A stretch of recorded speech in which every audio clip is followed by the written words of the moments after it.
राहुल गांधी के डंडे के बलबूते पर हरियाणा कांग्रेस में संगठन बनने का आगाज हो गया है। 32 जिलाध्यक्षों की नियुक्ति के साथ ही 11.5 साल के बाद कांग्रेस में संगठन बनने का काम शुरू हुआ है। इस संगठन की नियुक्ति के लिए भूपेंद्र हुड्डा और उदय भान ने पार्टी हाईकमान का आभार जताते हुए ये दावा किया है कि अब मजबूती के साथ कांग्रेस सड़कों पर जनता की लड़ाई लड़ेगी और बीजेपी की सरकार को एक्सपोज करने का काम किया जाएगा। बेशक से उदय भान अपने बेटे को जिलाध्यक्ष नहीं बनवा पाए हैं, लेकिन भूपेंद्र हुड्डा इस बात पर खुश हैं कि उनके बेटे दीपेंद्र हुड्डा की अगुवाई में उनके खेमे के 18 नेता जिलाध्यक्ष बन गए हैं।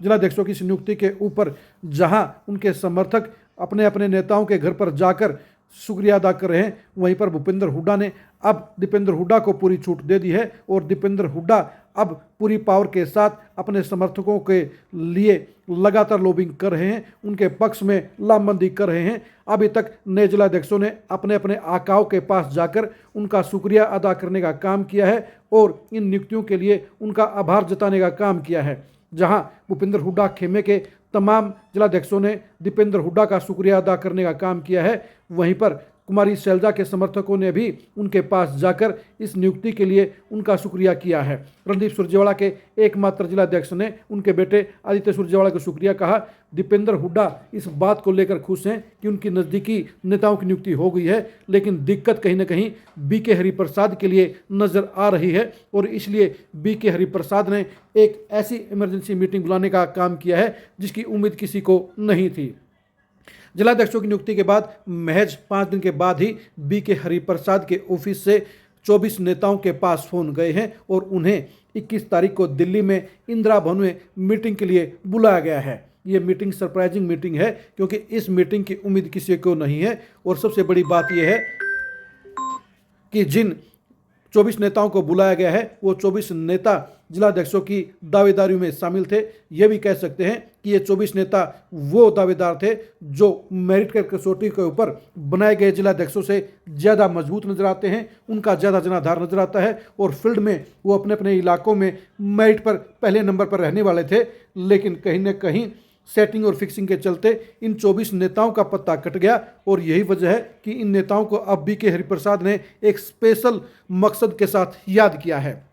बीके हरिप्रसाद भी अंदर खाते जानते हैं कि बनाए गए जिलाध्यक्षों में से 28 जिलाध्यक्ष एक्सपोज हो गए हैं, क्योंकि उनको दिए गए पहले टास्क में यानी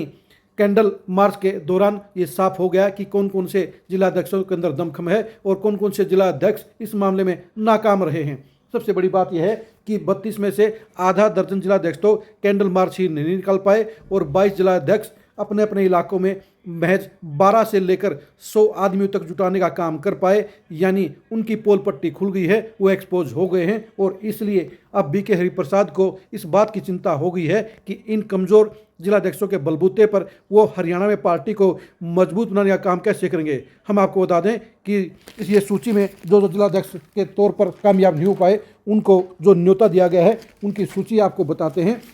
अम्बाला कैंट से सुधीर जायसवाल को बुलाया गया है, अम्बाला ग्रामीण से नीरज जाटव को बुलाया गया है, दादरी से 2 नेताओं सुरेंद्र सांगवान और अनिल धनखड़ को बुलाया गया है, फरीदाबाद से भी 2 नेताओं को गिरीश भारद्वाज और तरुण तेवतिया को इस मीटिंग में बुलाया गया है, गुड़गांव शहरी से जितेंद्र भारद्वाज के भाई पंकज भारद्वाज को बुलाया गया है, हिसार से 3 नेताओं को बुलाया गया है, ग्रामीण से चंद्र प्रकाश और लाल बहादुर खोलवाल को बुलाया गया है, तो शहर के लिए हनुमान एरन को बुलाया गया है,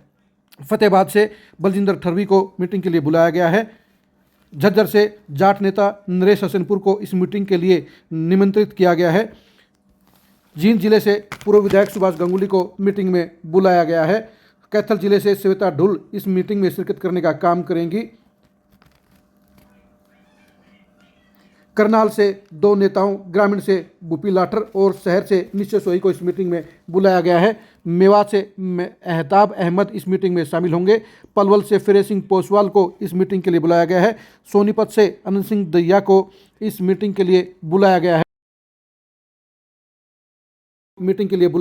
है, वहीं पर पानीपत अर्बन से बलजीत सिंह को इस मीटिंग के लिए याद किया गया है, सिरसा जिले में अमित शाह के साथ साथ मनदीप सिंह शेरगिल को भी इस मीटिंग में बुलाया गया है, यमुनानगर से नरसिंह पाल को इस मीटिंग के लिए बुलाया गया है। इन नेताओं की भागीदारी इस मीटिंग में खास रहेगी और बीके हरिप्रसाद पर सबकी नजर रहेगी। बीके हरिप्रसाद को हर हालत में राहुल गांधी की कसौटी पर खरा उतरना है, इसलिए इस मीटिंग को खास तौर पर बुलाया गया है।